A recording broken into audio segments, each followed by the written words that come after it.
हाय guys, अस्सलाम वालेकुम। Welcome to my channel Farhat Siddiqui spoken English. अभी तक हमने subject, object and verbs and OCW and other सारी चीज़ें पढ़ ली हैं। अब हम पढ़ेंगे इंडेफिनिट। इंडेफिनिट क्या होता है? इंडेफिनिट में हम सिंपल मीन्स साधारण, सिंपल सेंटेंस।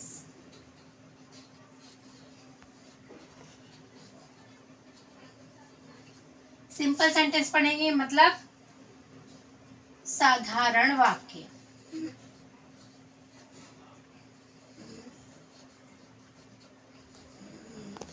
इसमें सिर्फ सिंपल वाक्य हम पढ़ेंगे, जैसे कि इस आप पहचानेंगे कैसे कि सिंपल वाक्य है। सबसे फर्स्ट तो इंडेफिनिट है, आपको कैसे पहचानना है? मात्राओं से। फर्स्ट मात्राएं क्या है? प्रेजेंट की ता है, ती है, ते है, ता हूँ, ती हूँ, ते हूँ। पास्ट की मात्राएं हैं ता था, ती थी, ते थे। एंड प्रोनाउंसिएशन में आपको समझ में आएगा। एग्जैक्टली ये मात्राएं रहेंगी नहीं, लेकिन प्रोनाउंसिएशन में आपको क्लियरली समझ में आएगा कि पास्ट का इंडेफिनिट है ये, जिसमें आपको प्रोनाउंसिएशन आएगा। वो मेरे घर आया तो आ प्रोनाउंस हो रहा है, मीन्स उच्चारित हो रहा है। वो मेरे घर आई तो ई प्रोनाउंस हो रहा है। वे लोग हमारे घर आए तो ए प्रोनाउंस हो रहा है। एग्जैक्टली मात्राएं आएंगी नहीं। आपका जब पास्ट इंडेफिनिट होगा तो ता था, ती थी, ते थे आएगा। बट अगर ये तीनों मात्राएं नहीं आएंगी और प्रोनाउंसिएशन में अगर आपको आ ई ए समझ में आता है तो वो कौन सा सेंटेंस कहलाएगा? इंडेफिनिट का पास्ट सेंटेंस। इसके बाद है फ्यूचर। फ्यूचर में क्या है? ऊंगा, ऊंगी, एंगे, गा, गी, गे। Same as it is past condition. Future होगा, ऊंगा, ऊंगी, एंगे, स्पेशली मात्राएं ये आएंगी और ये क्या होगा? प्रोनाउंस होगा, गा, गी, गे। जैसे कि इसका रूल्स है, सबसे पहले हम प्रेजेंट का रूल्स पढ़ेंगे।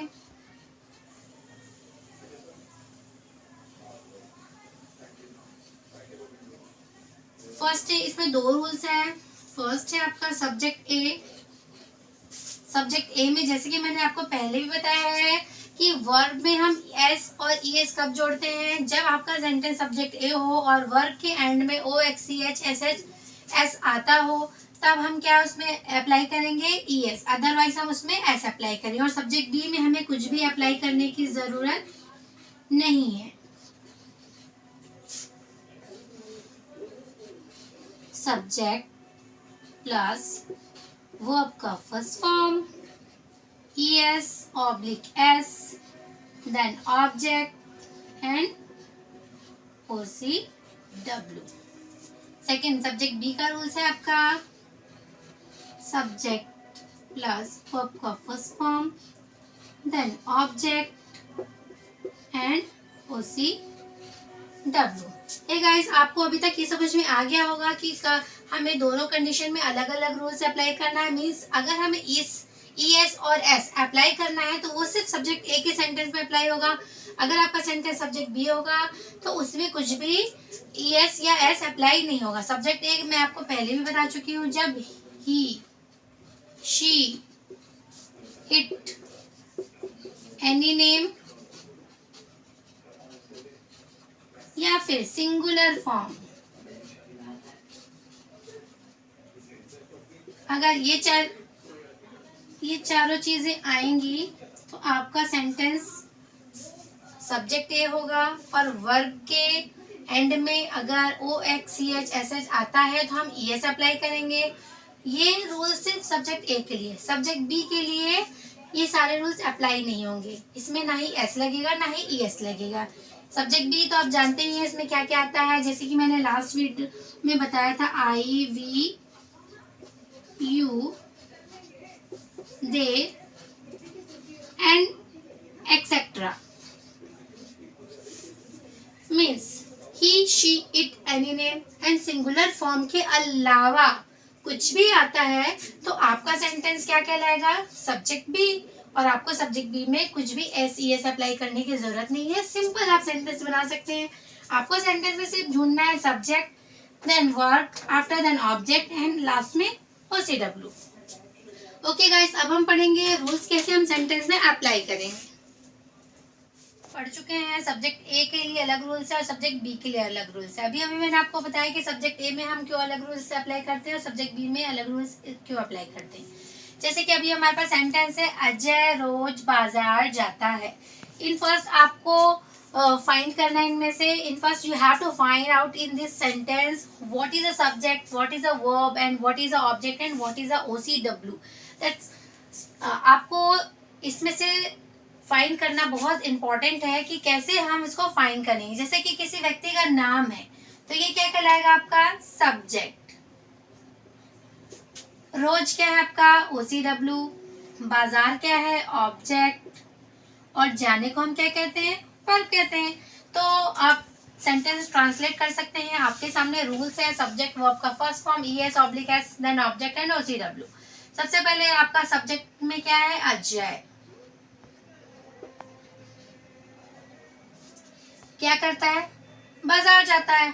तो उसके बाद क्या आएगा verb, Ajay goes to market. रोज के लिए हम क्या यूज करेंगे डेली। एंड बहुत इंपॉर्टेंट बात ये है कि OCW जो होता है अब ये आपके समय को दर्शाता है और आपको ये हमेशा फर्स्ट में अप्लाई करना है या फिर एंड में अप्लाई करना है। देन हमारे पास नेक्स्ट सेंटेंस है मिस्टर शुक्ला बैंक में काम करते हैं। तो मिस्टर शुक्ला है किसी व्यक्ति का नाम है तो आपका सेंटेंस क्या हो गया सब्जेक्ट A। मिस्टर शुक्ला क्या करते हैं काम करते हैं। करने के लिए हम क्या काम करने के लिए हम सिर्फ वर्ब का यूज करेंगे। अब ये देखिए ये आपका वर्ब है और वर्ब के एंड में ना ही O आ रहा है, ना ही S आ रहा है, ना ही X आ रहा है, ना ही SH आ रहा है, ना ही CH आ रहा है। तो आपको यहाँ पे क्या अप्लाई करना है ओनली ऑन S। जैसे कि अभी लास्ट सेंटेंस हमने यूज किया ES, क्यों क्योंकि गो O आ रहा है, लास्ट में O आ रहा है। जैसे कि मैंने आपको 5 चीजें बताई थी O, X, S, CH and SH। अगर ये आएगा तो आप क्या अप्लाई करेंगे ES करेंगे, अगर नहीं आएगा तो आप S अप्लाई करेंगे। और ये दोनों ही चीजें किस में अप्लाई होंगी सब्जेक्ट A के सेंटेंस में। तो मैं रोज मंदिर mister Shukla works in bank. मैं रोज मंदिर जाता हूँ। ये आपको समझ में आ गया होगा कि इसमें सब्जेक्ट क्या है मैं, मीन्स सब्जेक्ट भी आई, काम क्या हो रहा है जाने का। सेंटेंस में मैं क्या है सब्जेक्ट, रोज क्या है OCW, मंदिर क्या है किसी जगह का नाम ऑब्जेक्ट, काम क्या हो रहा है जाने का। तो ये क्या कहलाएगा आपका वर्ब। ठीक है, अब आपका सेंटेंस ट्रांसलेट करना है। यहाँ पे आपको आई गो टू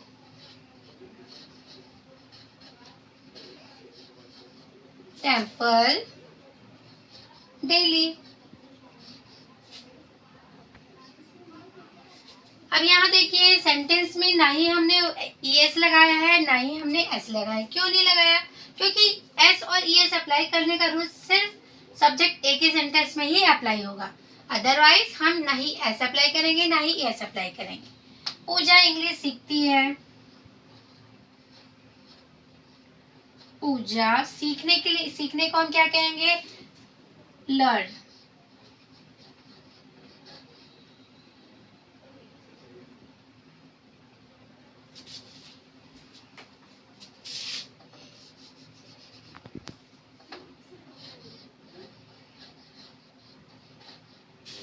अब वर्ब में क्या आ रहा है लर्न। लर्न का स्पेलिंग क्या है LEARN। लास्ट में क्या आ रहा है ना ही O आ रहा है, ना ही S आ रहा है, ना ही X आ रहा है, मीन्स इनमें से कुछ भी नहीं आ रहा है। तो हम इसमें क्या लगाएंगे, क्योंकि आपका सेंटेंस क्या है सब्जेक्ट A है तो यहाँ पे क्या यूज होगा लर्न्स। क्या सीख रही है इंग्लिश। हम हर साल गांव जाते हैं। सेंटेंस आपका सब्जेक्ट B है, हम क्या है सब्जेक्ट।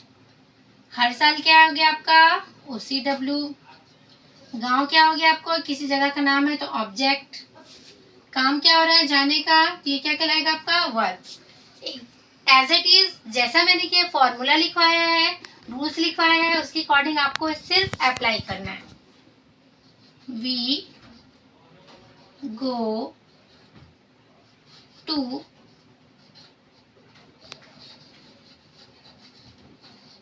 village every, हर साल है, every year।